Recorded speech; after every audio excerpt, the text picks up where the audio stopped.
जननीं शारदां देवीं रामकृष्णं जगद्गुरुं पादपद्मे तयोः श्रुत्वा प्रणमामि मुहुर्मुहुः. Holy Mother Sri Sharda Devi was born on 22nd of December 1853 and she passed away on 21st July 1920. She lived in this mortal plane for nearly 67 years. But how many could understand her divinity? It was only after her death and 1955 only we come to get a total biography of Mother by Swami Gambhiranath Maharaj. But within her lifespan only, someone composed Sharda Devi Stotram, of which these are the pranam mantras. It was, he himself went to Nilambar Bagu garden house and he chanted this stotra to Holy Mother. He writes in his memoirs that as he started chanting, Holy Mother went into deep meditation. When the words came, Tannama Shravanam Priyam, then tears started rolling down her cheeks. And when he finally said that Bhava Ranjita Karam, then he saw that their Holy Mother was not sitting, but Sri Ramakrishna was present there. After that, what happened, he has not written, but whatever it may be, we can understand that the divine qualities that he might have mentioned, Holy Mother understood them and he was satisfied and he gave the composer the blessing that may Goddess Saraswati reside in your lips. That composer was no one else than Swami Abhedanand Maharaj, whose birthday Tithi Puja we are celebrating today. He composed Sharda Devi Stotram, which has a natural poetic grace, richness of words and easy flowing rhythms. It has an inner significance of its own, and so we find that today also in our Math and Mission, every day in most of the centers it is chanted. Moreover, they are the spontaneous outpourings of a holy heart where divinity was enshrined. If we compare that stotram with Devi Stuti in the Chandi, then we find Kripankuru Mahadevi, Ya Devi Sarva Bhuteshu Dayarupena Samsthita Namastasya Namastasya Namastasya Namo Namaha Lajja Bata Vride Nityam Sarade Jnanadayike. Sri Ramakrishna says she is Jnanadayini, Mother Saraswati. Ya Devi Sarva Bhuteshu Lajja Rupena Samsthita Namastasya Namastasya Namastasya Namo Namaha. These great words have come out from the holy lips of Swami Abhedanand Maharaj, and which has made him immortal in Ramakrishna Math and Mission history. Kali Prasad Chandra, as was his name in the pre-monastic days, was born on 2nd of October 1866 in Ahiritola, Kolkata. His mother Nayantara Devi and Rasiklal Chandra were very devoted, and so they named him Kali Prasad because he was born by the grace of Divine Mother Kali. From his youth only we find he had a philosophical bent of mind. He wanted to know the why and how of the things. As he went to school, he took a painting class, and there he excelled in no time. After he excelled, then one day his teacher told that you will become a good painter. But he told that from tomorrow I am not going to come to the painting class because I want to become a philosopher. He was reading Wilson's History of India, and there he had read of Shankaracharya. So he had that inclination to become someone like the great Shankara. He says a painter studies only the surface of things, but philosopher goes below the surface and studies the causes of things. So I want to be a philosopher. He was extremely inquisitive from his boyhood. To satisfy his hunger for knowledge, he would ask his father various questions. And his father would think how such at a tender age, how this boy had grown up so much mentally and spiritually. He had a remarkable memory power and had a keen power of concentration. He used to read Bhagavad Gita seeing that his father told that this age you should not read, you will become insane. What you will understand by reading Bhagavad Gita? He was hardly that time 11 or 12 years age. So his father took Bhagavad Gita and hid it somewhere in the house. But this young boy found it out and took it and started reading at the dead of night with an oil lamp. So these things we find that it was a beginning of the day, and it showed that what the personality is going to become. At that time there was lot of Christian propaganda going on in Kolkata, and so many of our Hindu scholars used to take classes to propagate Hinduism. Among them were Surendranath Banerjee, then Kalicharan Banerjee, Pratap Chandra Mazumdar, Keshav Chandra Sen, who were the Brahmos. Once Shashadhar Tarkachuramani, he was taking a 7-day class on Hindu philosophy in the Albert Hall. Swami Abhedananda, that time Kali Prasad, had a strong inkling and he went to hear his lectures. Every day he used to go there. He was very much attracted to the yoga aphorisms of Patanjali. So he approached Shashadhar Tarkachuramani, please teach me yoga philosophy. But Tarkachuramani said, I am very busy, I don't have time. And he forwarded him to Vedanta, Kalivar Vedanta Bagish, who was another scholar, and he was that time translating yoga aphorisms of Patanjali from Sanskrit to Bengali. Seeing a young boy coming like that and so much interest in him, though he was very busy, he said, okay, I will teach you, but morning before taking bath I take oil massage. That time I will be telling and you have to grasp. As he was very much strict to his principles, Kali Prasad did whatever was said, and in no time he could grasp the yoga aphorisms. Then he took to Shiva Samhita. Shiva Samhita is the book which contains many practices about yoga, Kundalini yoga, Pranayama, Raja yoga. He had a desire to be absorbed in Samadhi through Kechari Mudra. That was a special technique of Hatha Yoga. But in that book it was mentioned that you should not practice it yourself. You should have a competent guru to guide you. Kali Prasad was very much eager. His thirst for yoga grew so much that he used to discuss with his friend Yagneshwar Bhattacharya, who was the principal person who took him to Sri Ramakrishna. Sri Ramakrishna and Kali Prasad. First time when he meets Sri Ramakrishna, Kali Prasad, Sri Ramakrishna asks, why have you come? Who are you? He answers, I have a desire to learn yoga, so I have come. Guru Maharaj feels such a young boy, such a tender age. He feels very happy and he says, yes, I will teach you yoga. He also says, you were a yogi in your previous birth. Some little was remaining, so you are born again. And this will be your last birth. This was what Guru Maharaj said when he met first Swami Abhedanandaji, Kali Prasad. When first time Sri Ramakrishna calls him, he says, I will initiate you. So he comes in the morning, he gives him the Mool Mantra, touches his chest and raises the Kundalini. Kali Prasad goes into deep Samadhi. First instance itself and one touch from the Divine Guru, he gets such a realization and he says that the effect I had and the peace I got after that meditation, I never had it before.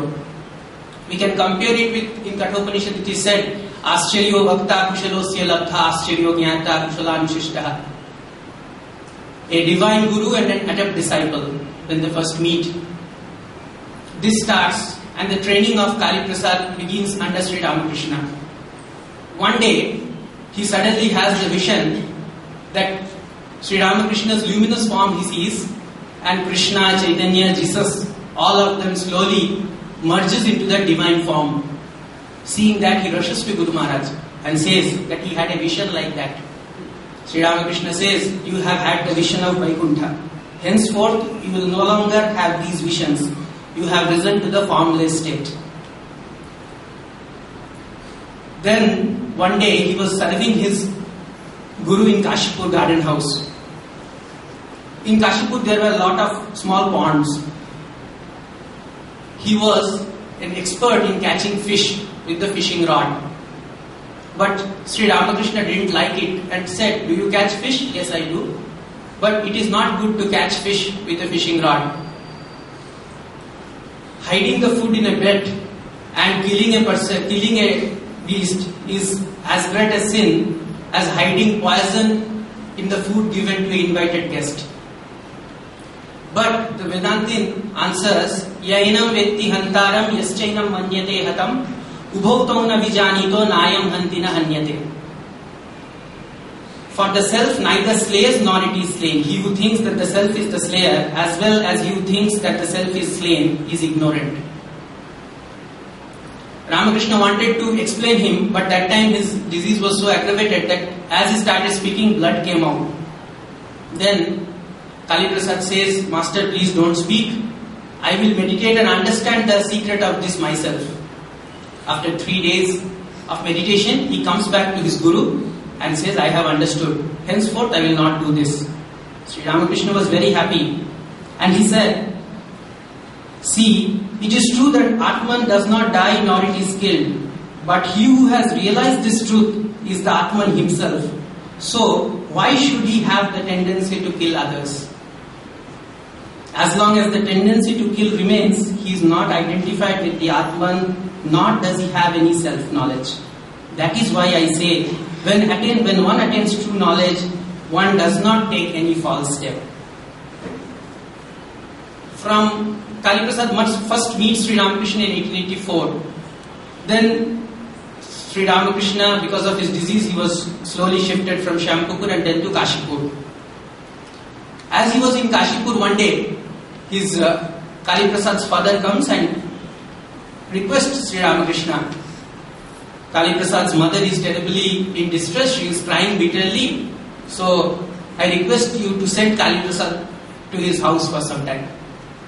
Guru Maharaj accepts it and sends Kali Prasad. But in no time Kali Prasad comes back. He says, "When I went to my house, I felt as if I was in the hell of fire. My mother told me to take some refreshment, stay for the night. But I thought, when I will run away from here and go to my Guru." Such was the attraction, divine attraction of Sri Ramakrishna. That parental love also seemed insipid. As he used to serve Guru Maharaj in Kashipur, in between he used to have his studies, because he was very much adept in stotra, in Sanskrit, in logic, in philosophy, in psychology. He used to study them. One day at night, Sri Ramakrishna sees him studying. Then he is asking, "Kali, what are you studying?" "No, I am studying logic." "What does it do?" "No, why I am studying this is to prove the existence of God." "Oh, it's good. You are the one who have introduced study among these disciples, among the monastic brothers. To kill oneself, a needle is sufficient. But when you want to kill others, then you need a sword, you need an armor, you need other weapons." How nicely he treats, and then he encourages him. Yes, you can study, and slowly we see that when he goes to West, then how he flourishes because of Guru Maharaj and Mother's blessings. He used to study Ganot's physics, Herschel's astronomy, John Stuart's logic and essentials of religion, Herbert Spencer's first principle on psychology, Hamilton's philosophy, and also Sanskrit. In Sanskrit he used to study Raghuvamsham, Kumarasambhavam, Vedanta Sutras, that is Brahma Sutras. He was also studying that time at philosophy of Shankara, Ramanuja, Vallabha, Nimbarka, because all this was necessary, and he had a strong desire to know all these things. As days in 1886, Guru Maharaj passes away, and then starts Kali Maharaj life of tapasya. They shifted to Baranagar monastery, and there one room was kept for him, and it was known as Kali Tapasvi's room, because there he used to do lot of austerity, he used to study and only meditate on the scriptures. So, it was known as Kali Tapasvi's room.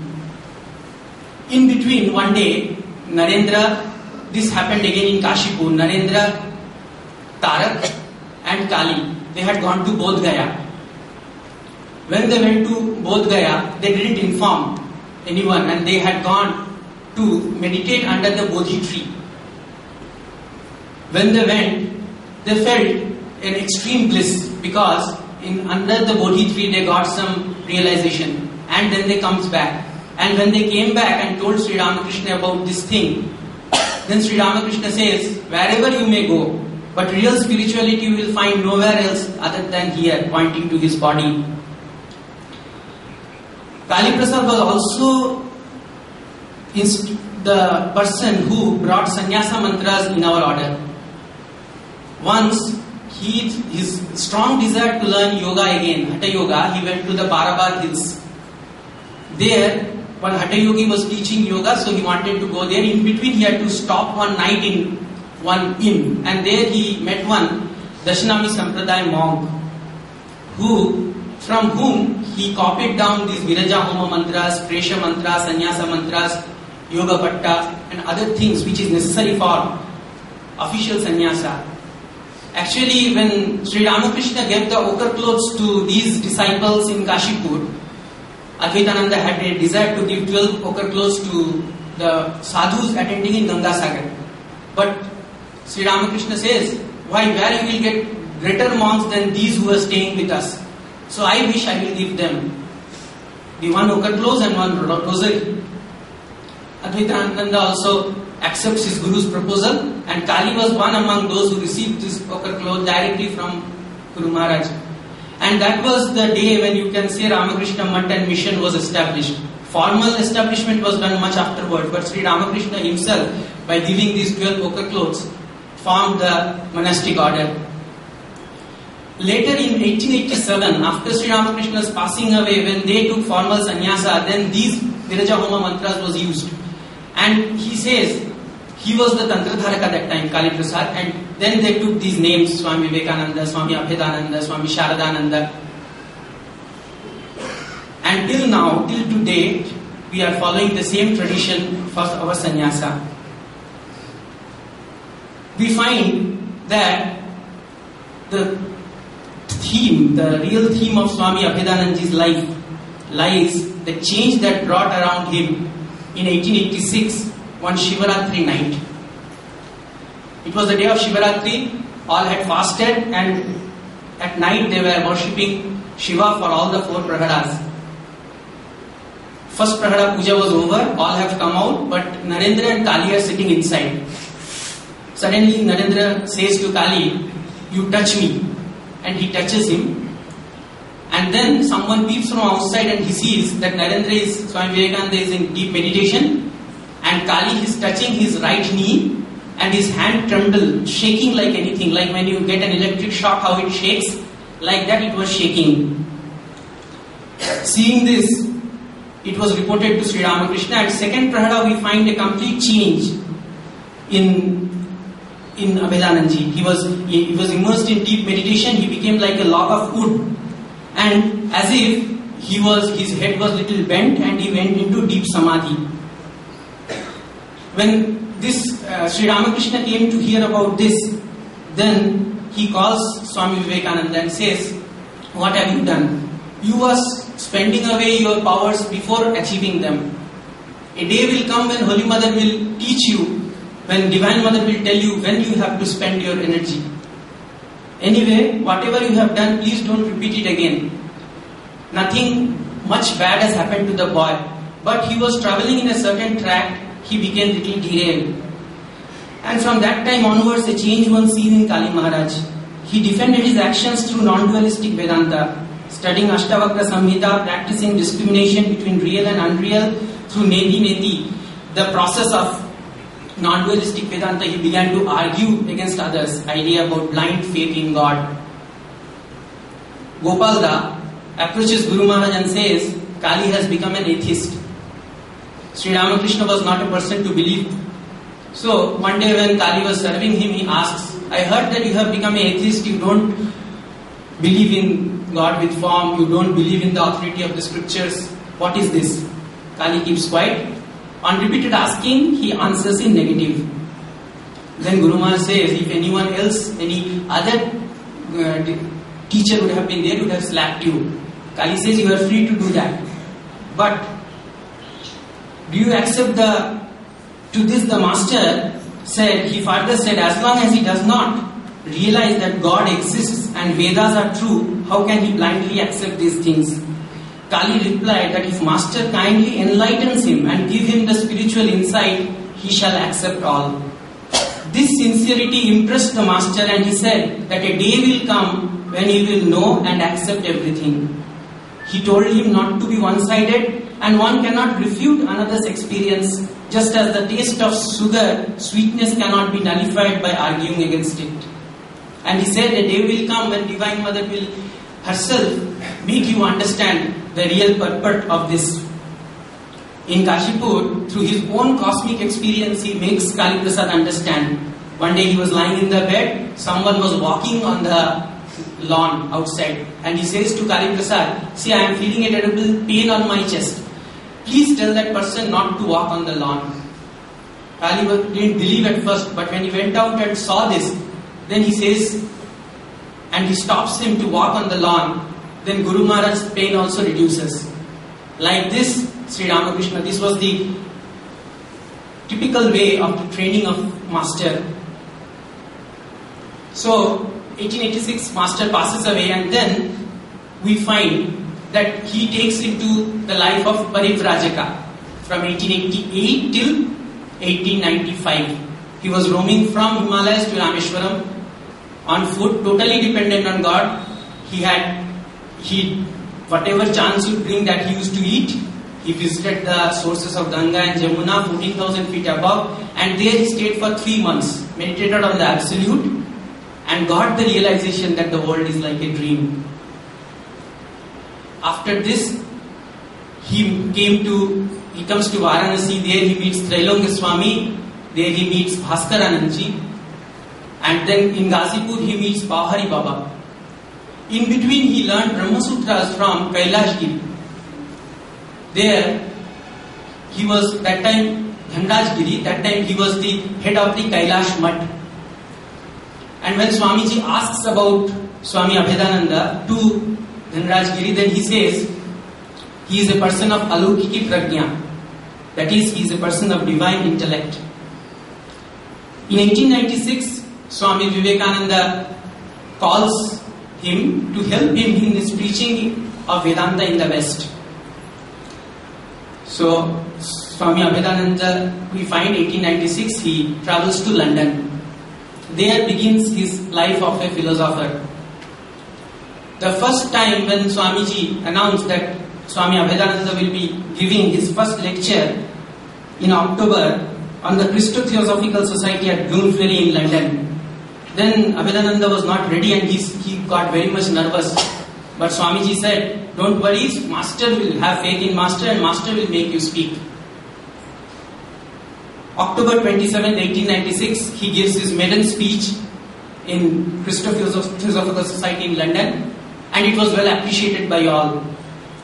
Swamiji commented, even if I perish on this plane, my message will be sounded through these dear lips, and the world will hear it. Hearing his lecture, Captain Xavier, an English disciple of Swami Vivekananda, said, Abhedananda was a born preacher. Wherever he will go, he will have success. After his few works in London, then Swamiji says that he has to go to take over the Vedanta Society of New York.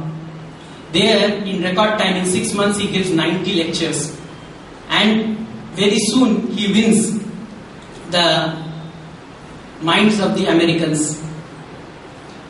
So, we find that he left from India in December, and then for 1 year, Abhedananda continued to give his classes and lectures in different churches and religious and philosophical societies. In this time, he met Paul Dawson and other great intellects of the West. Swami Athulananda, a disciple of Holy Mother, writes about his memoirs of Abhedananda in his book, The Swamis in America. Punctually at 3 o'clock, a Swami entered the hall. He was dressed in a robe and turban of an orange color. He went straight to the platform and without a moment delay began to deliver his lecture. The discourse was lucid, convincing and impressive. There was not much flourish, not much eloquence, and hardly any gesticulation. It was a straightforward, well-reasoned out exposition on Vedanta philosophy, delivered in a calm, dignified manner. Young, tall, straight, good-looking, the Swami had appearance in his favor. Abhedanandaji gave a lecture on Vedanta philosophy, and where he says, according to him, Vedanta is the highest ideal of life and is the attainment of freedom and emancipation from the bondages that have kept us down on this animal plane. The plane of sense and that of freedom or emancipation comes when we realize the divinity within us. When we feel that we are one with God, that God is the prime mover of the universe and we are nothing but instruments in the hands of that almighty power or will which is working in nature. Its ideal is to show us how we can live in this world without being overcome by sorrows and miseries. The mission of Vedanta is to make us live the life of unselfishness, purity, and attain to perfection in this life. In this way, Swami Abhedananda won the heart of the Americans through untiring labor for 2 years in succession. In the month of July 1899, Swami Vivekananda visited New York for the second time and made a remark seeing the success of his brother disciple. Thrice I knocked the door of New York, but it did not respond. I am glad that you have established a permanent headquarters. This is for the first time that we have found our home in New York. One of the Western biographers, Sister Shivani, wrote in her book, Swami Abhedananda in America, as a preacher, the Swami was gifted with a deep, resonant voice, mellow, rich and inclusive. His tones were of encouragement and appeal. He was the most ordinate yet powerful speaker I have ever heard. In the States, we had many public speakers, some of them world-renowned. Of these, it has been my privilege to hear two. The Honorable William Jennings Bryan, called the Silver-Tongued Orator, who moved the multitudes, and Franklin Delano Roosevelt, the man with golden voice. The texture of Swami's voice was different from the voice of these great speakers. Some quality in the composition of tone one could not place. It commanded, never implored nor besought. He could be heard at the end of the larger hall, yet he never raised his voice. He used to go on speaking for 1.5 hours without any notes, and never he stopped, neither he repeated any thought. That was the power in him. In one Ekta General of February 25, 1904, a report came. The Swami surprised the audience by his marvelous command of English.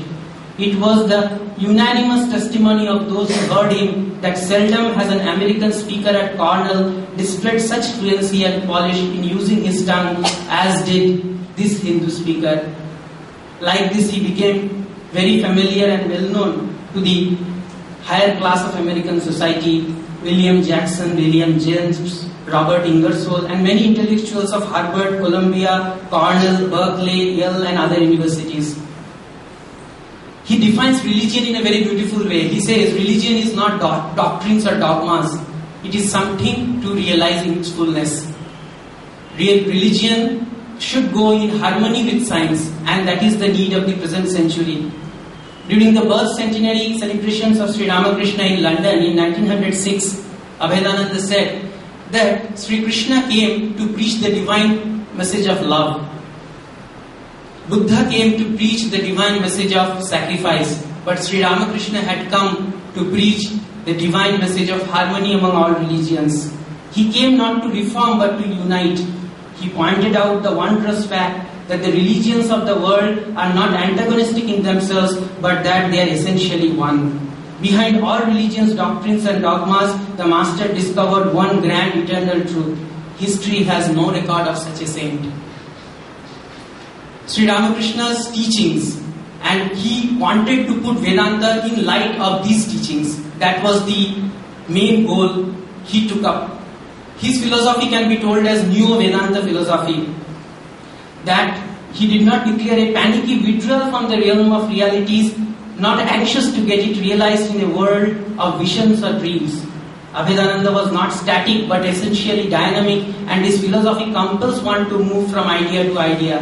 His system combined science with philosophy, and he always kept his eyes wide open for making them quite compatible with logic and modern science. He wrote many books. Among them, Reincarnation was the first book, and there is a complete works of Swami Abhedananda which contains 11 volumes. And mainly, as yoga was his subject, so we find yoga, its theory and practice, Panchadashi, then true psychology, yoga psychology, reincarnation, life beyond death, Vedanta towards religion, mystery of death, and all these were appreciated by the scholars and philosophers of the East and West. If his spoken words molded the life of hundreds of persons, his printed thoughts no less influenced a wide circle of people in different countries. His writings contain deep philosophy with a great wealth of information in a very popular style. As such, they have been of immense help in broadcasting the philosophical and spiritual ideas of India. We find that in 1921, after his 25 years of continuous preaching in the West, he comes back to India. In 1921, he takes an arduous trip to Himalaya at the age of 56. He visited the Tibet. Actually, he wanted to know Lamaism and the propagation of Buddhist philosophy, Buddhist literature. From there, he goes to Hemis Monastery to know the unknown life of Jesus Christ. After that, he comes and first he settles down in Kolkata, where he builds the Ramakrishna Vedanta Society, which is now known as Ramakrishna Vedanta Mutt. It was in 1923. 1924, he goes to Darjeeling. There also he brings one more ashrama, Ramakrishna Vedanta Mutt. In 1932, while coming from Darjeeling back, he meets with a train accident which breaks down his health a lot. But whatever it may be, he still had that fervor, and he was the only person who spoke in 1937 in the birthday centenary celebrations of Sri Ramakrishna. And that was his last public appearance. Abhedananda used to say to his disciples that towards the end of his life, this great austere Vedantin told that have self-confidence, have faith in yourself, think I am the child of immortal bliss. The infinite power is playing within me. If you have this conviction, you will conquer the world. This was his teaching. And he left his mortal plane in 8 September 1939. He used to say, Bhagavan Sri Ramakrishna used to teach us that God is the simplest thing in the world. We cannot find Him because we are complex. If we have to find, we have to remove all the complexities of modern civilization and become as simple as a child. Swami Vireshwarananda, the 10th president of Ramakrishna Mutt and Mission, summed up his contribution in a beautiful homage on Abhedananda's birth centenary. We recall with genuine pride and pleasure his many-sided contributions in the field of Indian thought and culture, and also in the enrichment of the spiritual idealism of the people of the West by his life of realization, profound scholarship, pregnant speeches, and learned writings. We shall end today with another hymn of Swami Abhedananda. Abhedananda had written 8 hymns total, 6 on Sri Ramakrishna, 2 on Holy Mother. Just one verse from one of the hymn, Sri Ramakrishna Ashtakam. Tvam pasi vishwam srijasi tvameva, tvam adi devo vinihamsi sarvam, he Ramakrishna tvai bhakti hine, kripa kataksham gurudeva nityam. O Sri Ramakrishna, be ever gracious to us. Is our prayers at your blessed feet on this sacred tithi. Om Shanti Shanti Shanti. Harihi Om Tat Sat. Sri Ramakrishna Arpanamastu.